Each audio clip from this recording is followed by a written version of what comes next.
There is this saying, power corrupts. Absolute power corrupts absolutely.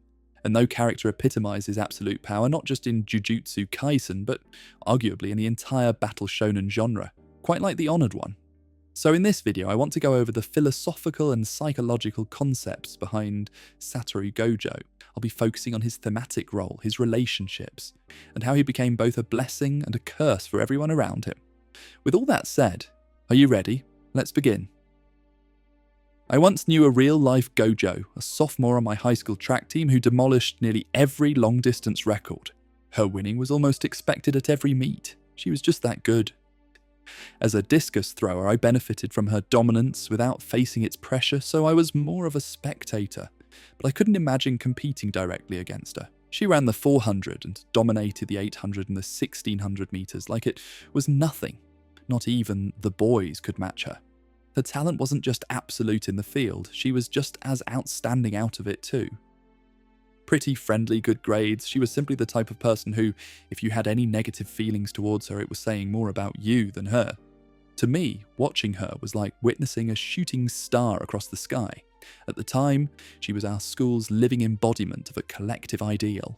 Let's briefly go over some definitions, and how the manga and anime make it clear that this is precisely what Gege was going for with Gojo. Durkheim coined the term collective consciousness to define the shared beliefs, values, and standards that shape a group, typically formed over time. He argued these shared ideals are powerful social facts, external forces that constrain individuals and define reality within a system. Gojo would be what is considered the collective ideal. He embodies the qualities a society holds up as its gold standard, the traits people are taught to strive for, consciously or not. Is a reflection of what the Jujutsu society deems valuable. Other examples of collective ideals include All Might from My Hero Academia and characters like Superman or Captain America, who have historically been seen as representations of what the USA stands for: heroism, strength, and the biggest, boldest sense of justice in the world. These characters tend to be less of a person and more of a symbol, a living blueprint for success, strength, morality, or whatever the group values most. The reason why I changed from the more digestible example of beauty standards to my high school teammate is because I wanted to share my experience of what was like to see such a person in real life. As she was the person that came to mind when I read what Awasaka said about the impact Gojo had when he was born. It is like when a seemingly unbeatable record gets broken, or when a figure skater have to add more jumps due to a single athlete's prowess. His birth reshaped the Jujutsu collective consciousness by embodying absolute strength. That strength forced a system-wide recalibration, redefining what was possible, raising the required skill level, and shifting the perception of threat and power. He became the ultimate collective representation, and also, according to Akutami, the ceiling for these students to break. Another clue that this is what he is meant to represent is the scene where many characters were asked who Satoru Gojo was. Everyone gives their different opinions based on their experiences and what they know about him, but they all agree that in the end, he's the strongest. In other words, he stands for absolute strength in the Jujutsu society. If you are not convinced enough, the last clue that this is what he is, we need to take a look at his technique: limitless. You know, something is significant when a mangaka leaves you homework. In one of Akutami's early author's notes, they mentioned Zeno's Achilles and the Tortoise paradox while explaining limitless.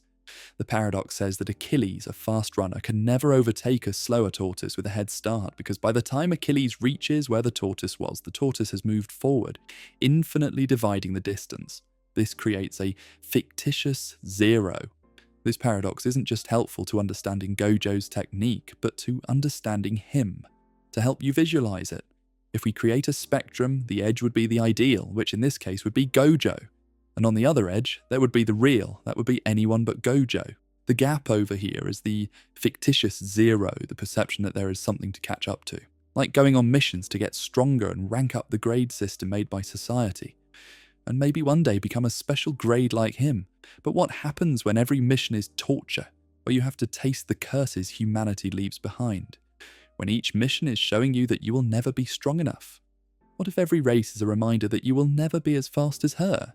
Who are you going to curse? Most people will look at that gap and go, there's no way I'm catching up. But some, the ambitious ones, will look at that void and say, teach me how to be the strongest. And I don't know if you noticed, but everyone who wanted to catch up to Gojo ended up cursed or dead. Let's talk about those people and how each one was both blessed and cursed by Gojo. There is no better representation of the Achilles and the Tortoise dynamic in JJK than Gojo's relationship with Geto. Before all the shenanigans happened at the hidden inventory, they were close in strength, but not really. Because what would take Gojo to exist and put minimal effort for Geto, he was getting stronger by eating curses.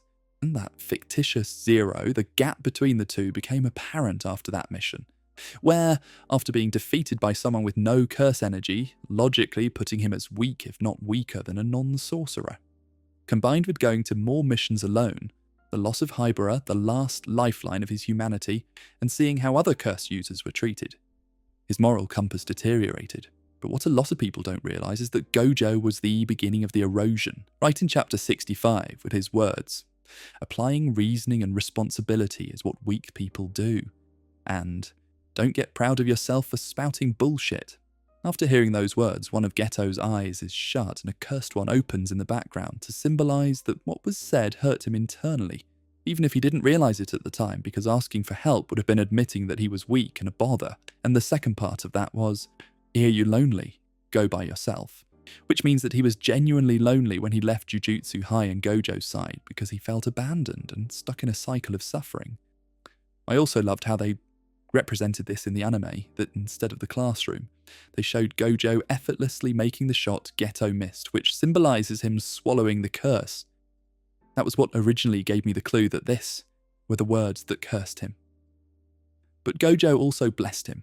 He gave Geto purpose by guiding the strongest, and he grounded him, making him more approachable by working as a bridge between him and others, giving him the humanity and the moral compass he needed to become a teacher. Gojo gave him a sense of belonging. When someone you respect sees you as an equal, it makes you feel like you have value. That's why losing it shattered him, it broke his moral compass. And while I won't talk too much about Geto here, he has his video, he was the most impactful person in Gojo's life.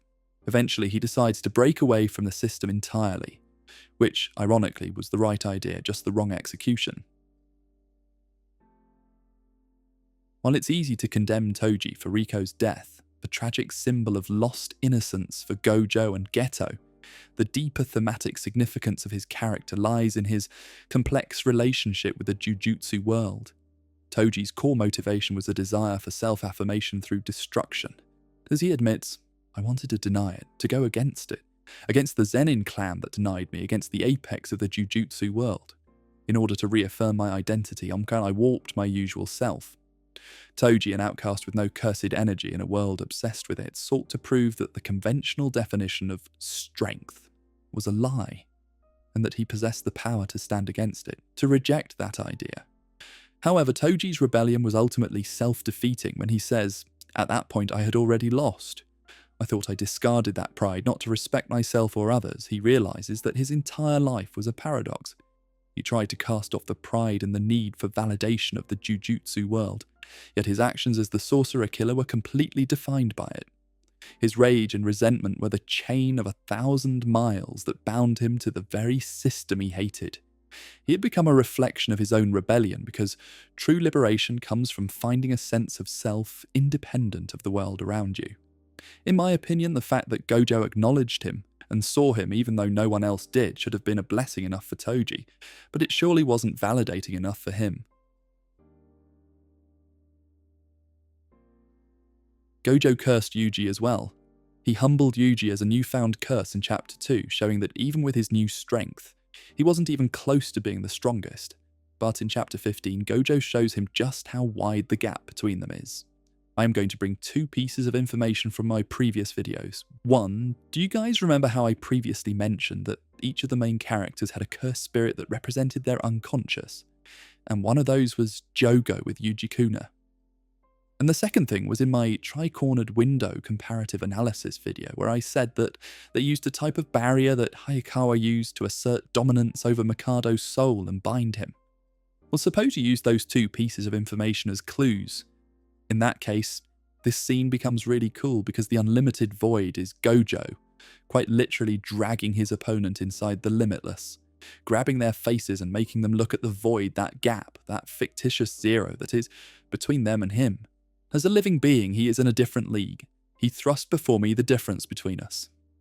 Although I am sure that Gojo was trying to, as he said, teach his student something, he also ended up shattering his unconscious goal, which was to be the strongest. But for the bad, there is a lot of good Gojo has done for Yuji. The reason he is alive is that Gojo made it so. He showed faith in his potential to save other people, especially his ability to consume curses and still laugh, something that Geto couldn't do. He trusted that his overall nature is of a good but flawed kid, and it became Yuji's foundation to help others like Megumi and the guy at the end of the series. Because say it with me, knowing your darkness is the best way of dealing with the darknesses of other people. Megumi's relationship is both a curse and a blessing to Gojo. He is the first step to the future of strong sorcerers, but he is also the one who ends up killing him. The moment he cursed Megumi was right after the baseball game, where he pointed out that he needs to be more greedy. And it clicked that moment he was fighting that special grade curse.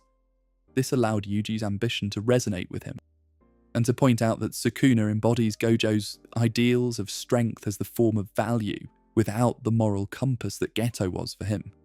So it made sense why Yuji resonated with him and why he became the ultimate vessel of what Sukuna embodied. But like everyone else, he also did good stuff for Megumi, most importantly, giving him a choice of becoming a Zeno or staying a Fushiguro as well as to save Yuji. He listened and respected his wishes.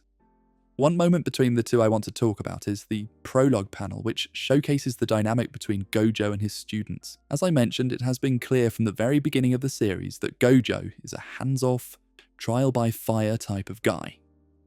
Gojo treats the retrieval of the finger as a simple task, pointing out that it shouldn't be difficult to retrieve it then, and when he tells him that the finger is not there, he shrugs it off and tells him, "Not coming home until you find the finger."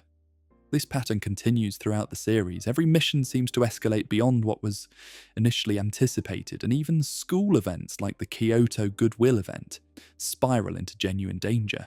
Yet, Gojo is consistently just outside the conflict, unable to step in and help the students who need him, which, on one hand, it allows the student space to sort of rise to the challenge and be self-reliant, while simultaneously scarring them.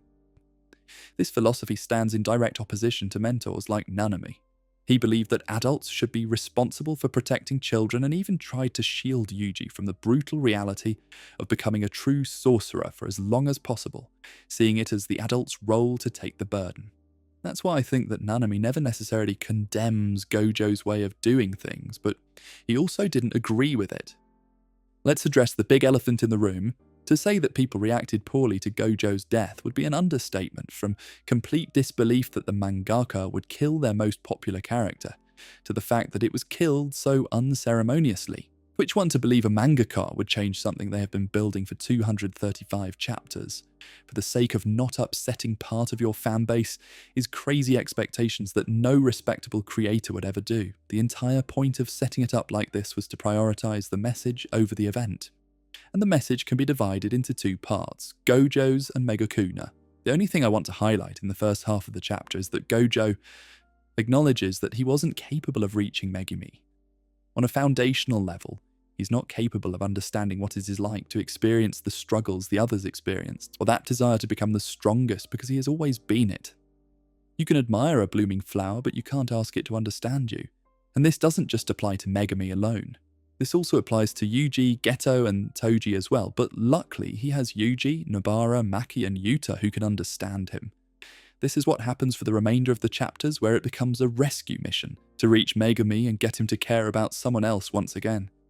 Now let's talk about the second half of chapter 236, Akutami basically solving the Achilles and the Tortoise paradox incorrectly. Let me explain. In my Toji version, I mentioned that true freedom comes from finding value independent of what society deems as valuable. Toji's response was not caring about himself or others. Still, as a member of society, it is kind of hard to escape that, because even going against it and becoming a sorcerer killer is still being dictated by the collective. So, Megakuna decided to say, nah, I will have a completely enlightened sense of self and a complete disregard for others, where my will is the only thing that matters. And how do you know that?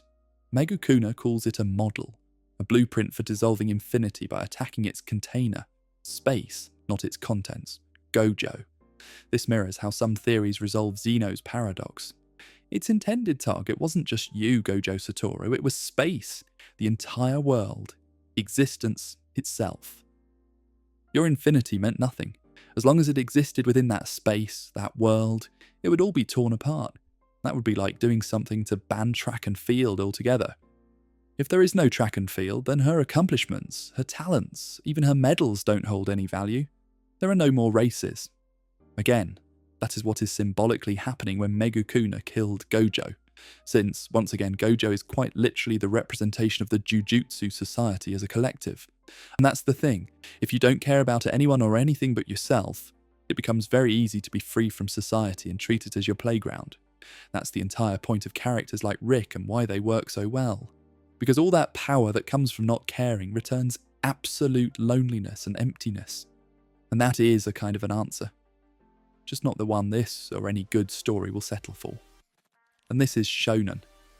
What kind of message would that be leaving, right? Looking back, we've been told time and time again that Gojo's goal for doing any of this is to raise a new generation of students. I'm going to reset this crappy Jujutsu world. And it's not as if people approve of massacres anyway. So that's why I'm turning to education. It'd be easy to kill everyone who's in charge, but someone else would take their place. Nothing would change. The superiors represent the traditional ways society used to run, and Gojo represented the pinnacle of that society. So, by taking the responsibility of killing them before going and dying in battle, it signals the actual end of a culture that places the worth of an individual based on strength.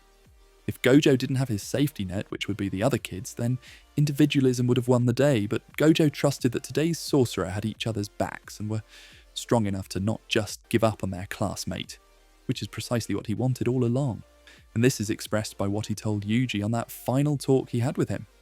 I think there should be at least one who forgets about me and develops a strength different from my own. What Gojo is saying is that instead of focusing on being individualistic and defining strength the way things are right now, which is this overwhelming power based on winning, how about you find a different way to define it?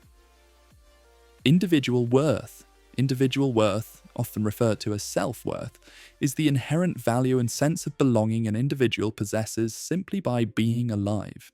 It's a fundamental belief in one's goodness, lovability, and capability as a human being.